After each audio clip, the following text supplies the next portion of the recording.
Morning friends, Ram Ram, જય શ્રી કૃષ્ણ. કેમ છો બધા? મજામાં? સ્વાગત છે તમારું આપણા આજના નવા વ્લોગની અંદર.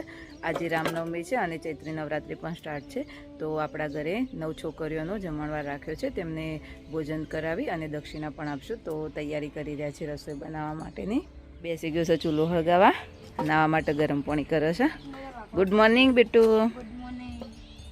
મજા આવશે ચૂલો હળગાવે? અને મમ્મી બેસી ગયા છે શાક મળવા માટે. રસોઈમાં બટાકાની ભાજી બનાવવાની છે, દાળ ભાત, પાપડ, છાશ અને શ્રીખંડ અથવા તો રસ જે સેટ થશે એ લાવીશું. મમ્મી બે ગયા છે. જય શ્રી કૃષ્ણ મમ્મી. અને તડકો એ શેકમાં થઈ ગયો છે અને ઘરનું બાકીનું કામ પૂરું કરી દીધું છે. થોડી વહેલા ઉઠી હતી તો સાફ સફાઈ પણ થઈ ગઈ છે.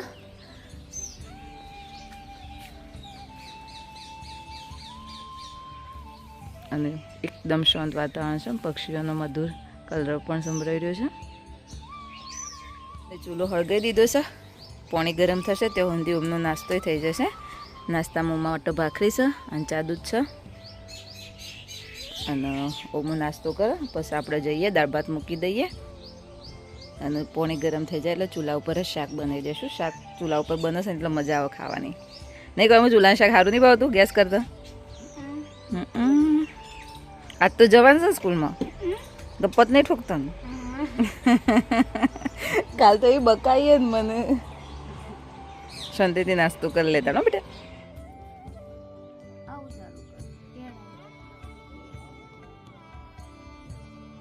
પાણી ગરમ થઈ ગયું, જે નાવા જતા રહ્યા છે અને મમ્મી માટે ગરમ પાણી મૂકી દીધું છે. મમ્મીનું પાણી ગરમ થાય ત્યાં સુધી આપણે અંદર રસોડામાં આવી ગયા છીએ. દાળ ભાત મૂકી દઈએ ત્યાં સુધી મમ્મીનું પાણી ગરમ થઈ જશે. આમ પછી ચૂલા શાક પણ વઘારી દઈએ. તું આવજો, હું છોકરીઓ લઈને નવ હો બેટા. બેનનો ફોન કરતો છે, બેન યાદ કરાવવાનું કીધું ને. એ તો મેં કરી દઈશ, શાંત ચિંતા નહીં. દાળ મૂકી દઈએ.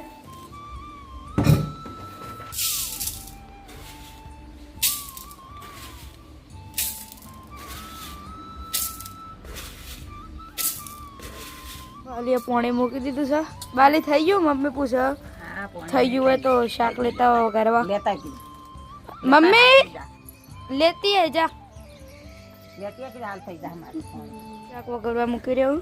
આ રીતે લઈને જ આવ્યો છું. આ અમારું ઓમુનું વ્લોગિંગ. દાળ ભાત મૂકી દીધા અને શાક વઘારવા માટે આવી ગયો છે. શાક તો ચૂલ જ બનાવવાનું છે. મસ્ત બટાકાની ભાજી બનાવીએ, માપનું તીખું બનાવીએ કે સોળીઓ ખાઈએ કે બાપડી નેની નહીં.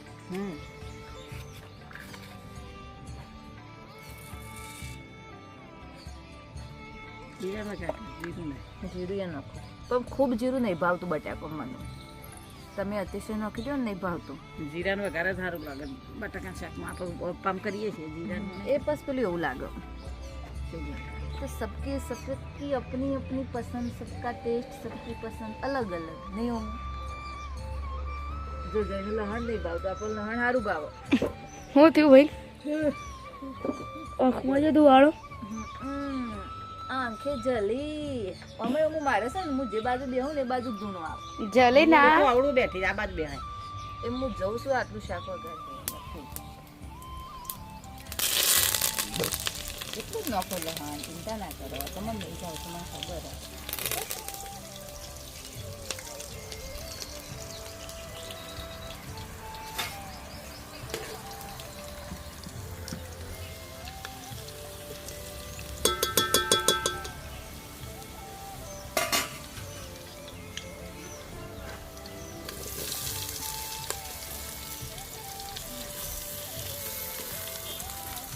મમ્મીજી આ લો હિંગ ના લો પોઈન્ટ.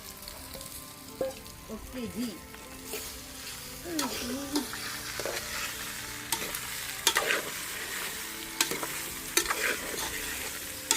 શું લાયો? દેખ પેલું જે આપણે શ્રીખંડ લાવ્યા હતા ને અમૂલનું, એ 150 વાળું. બીજું એવી એક જ પડ્યું હતું એટલે બીજું એક મેંગો વાળું લાવ્યો અમૂલનું. અચ્છા. એ રહ્યું 140 નો.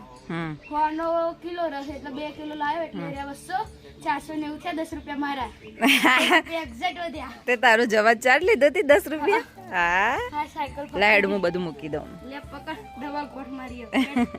શાક તૈયાર થઈ ગયું, ભાતે તૈયાર થઈ જાય અને દાળે ચડી ગઈ છે. હવે મસ્ત દાળ વઘારી દઈએ.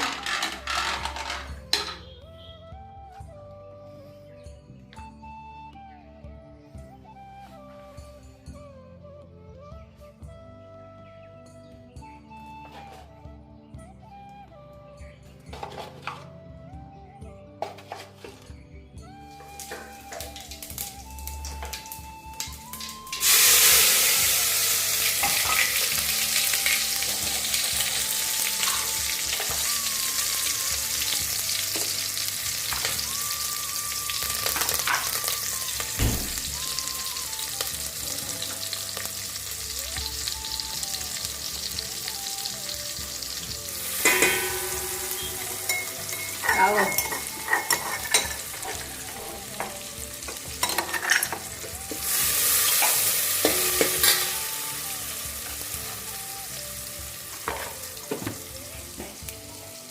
અલ્યા આટલું જ ધાર્યું નતું નીકળશે એટલો તમે ક્યાં નતો કાઢી તું એ આ રીતે આપણે પેલો હરિદ્વાર જો ને એટલે લાવ્યો હતો નહીં નેચરલ બોલો મને યાદ નહીં આપણે લાવ્યા છું ચડાવવા નથી બહુ મસ્ત નીકળો છો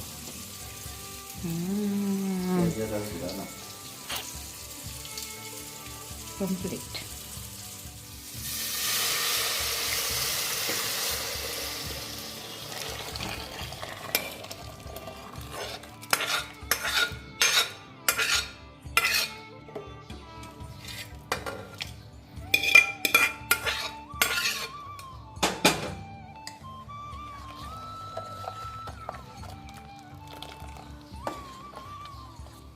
ઉકળી જાય પણ પાછળથી લીલા ધણા નાખી દે એટલે મસ્ત ટેસ્ટ આવી જશે. લીંબુ નાખી દો ખાલી. ના ચડશે ને પછી હું જો ટોમેટો બધું ચડી ગયું કમ્પ્લીટ. તું નાખી દે ભેગું ઉકળશે પછી ગળપણ ચેક કરવું થોડી ઉકળો તો ટેસ્ટ ખબર પડે.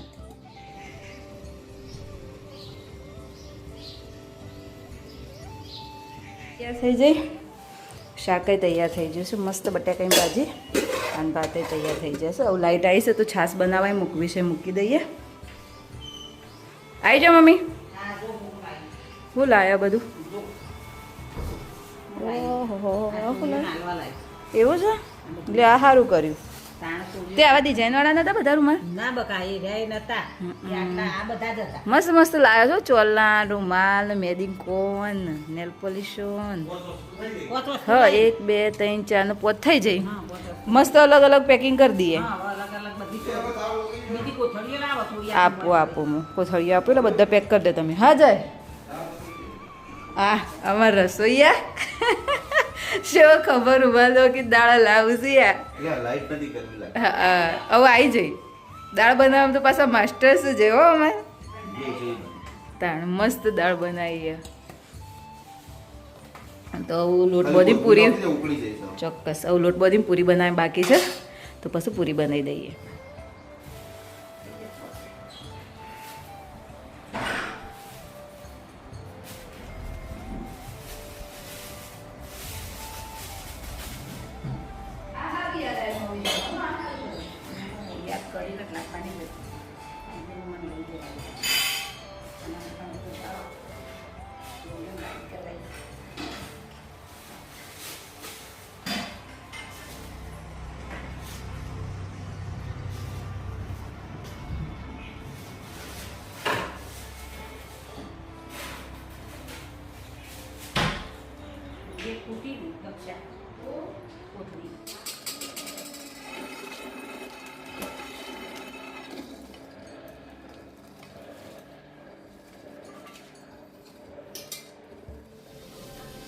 આ છે ને લાવજો બેટા નીચે આ પૂરીઓ તરવા સોળીઓ આવી જશે ને.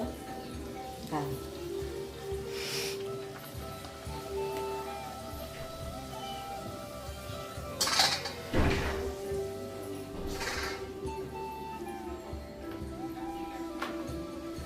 ઓમો પંખો કરજે બેટા.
છોકરીઓ જમીન જતી રહી. આવો અમે બધા જમવા બેઠા છીએ.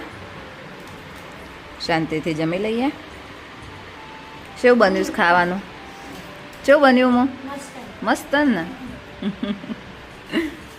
જેવા જમી રહ્યા અને ભાઈનો ફોન આવ્યો કે ભાભીને ઓપરેશન માટે લઈ ગયા છે અને ભાઈનો બાબુ આવે છે. તો અત્યારે અમે બધા જઈ રહ્યા છીએ ખેરાલુ દવાખાના. અને ફાઇનલી હું ભાઈ બની ગઈ છું. બહુ જ ખુશ છું.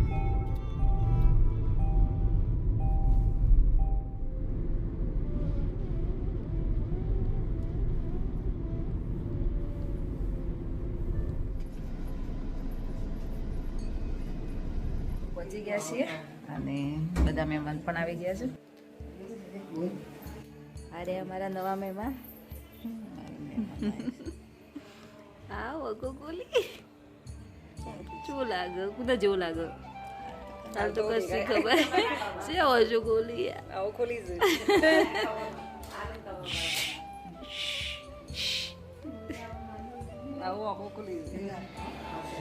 બહેન અંકીને વાયરું છે ભાભી જોડે. ભાભી ઊંઘ્યા છે શાંતિથી.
રિટર્ન આવી ગયા છે અને 4 પણ વાગી ગયા છે. તો લુગડા લઈ લઈએ.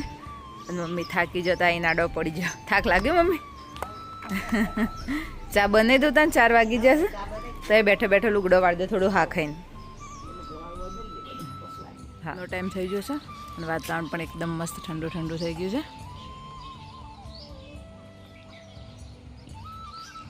શાંતિથી બધા બેઠા. મમ્મી શાક મોડું છું. હરગવાની હેગોનું શાક ખાવાની ઈચ્છા હતી તેનું તો સરગો કટિંગ કરી રહ્યા છે મમ્મી. અંજય શાંતિથી હિંચકામાં મજા લીશે એકવાની. એકોડું ફાસ્ટ એકોડું ચમ અમે બે એટલે જોરથી એકોડો. એકદમ ઠંડુ વાતાવરણ થઈ ગયું છે.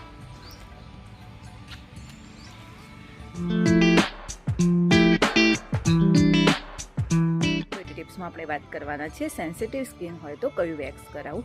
સેન્સિટિવ સ્કિનવાળાને કોઈ પણ વસ્તુની એલર્જી જલ્દીથી થઈ જતી હોય છે. વેક્સમાં પણ એવું જ હોય છે. જો તે સુગર વેક્સ અથવા તો બીજું વેક્સ કરાવે તો જલ્દીથી એલર્જી થઈ જતી હોય અથવા તો નાની નાની ફોડલીઓ થઈ જતી હોય છે. તો સેન્સિટિવ સ્કિન માટે રિકા વેક્સ બેસ્ટ રહે છે. તે બહુ ચીપચીપું પણ નથી હોતું અને નેચરલ ઇન્ગ્રીડિયન્ટ્સથી બનેલું હોય છે. તે જલ્દીથી હેર રિમૂવ કરી દે છે અને ઇરિટેશન પણ ઓછું થાય છે. લોંગ ટાઈમ સુધી હેર પણ નથી આવતા અને ધીમે ધીમે હેરનો જે ગ્રોથ હોય છે તે પણ ઓછો થઈ જાય છે. તમે રિકા વેક્સ ખરીદવા માંગતા હોય તો હું તેનો જે લિંક છે એ વિડીયોમાં ટેગ કરી દઈશ. ફ્રેન્ડ્સ આજે બહુ ખુશ છું કેમ કે ભાઈને બાબો આવ્યો છે અને હવે આપણા વિડીયોનો અહીંયા જ એન્ડિંગ કરીએ છીએ. ઘરે પણ આવી ગયા અને કપડાં ચેન્જ કરી ફ્રેશ પણ થઈ ગયા છીએ અને મળીશું હવે આપણા નવા વ્લોગની અંદર. અને તમને અમારા વ્લોગ જોવા ગમતા હોય તો આપણી ચેનલને લાઇક શેર અને સબસ્ક્રાઈબ જરૂરથી કરજો અને બેલ આઇકન પણ પ્રેસ કરજો જેથી કરીને તમને નવા વિડીયોની નોટિફિકેશન મળતી રહે. મળીએ હવે આપણા નવા વ્લોગમાં. Bye bye.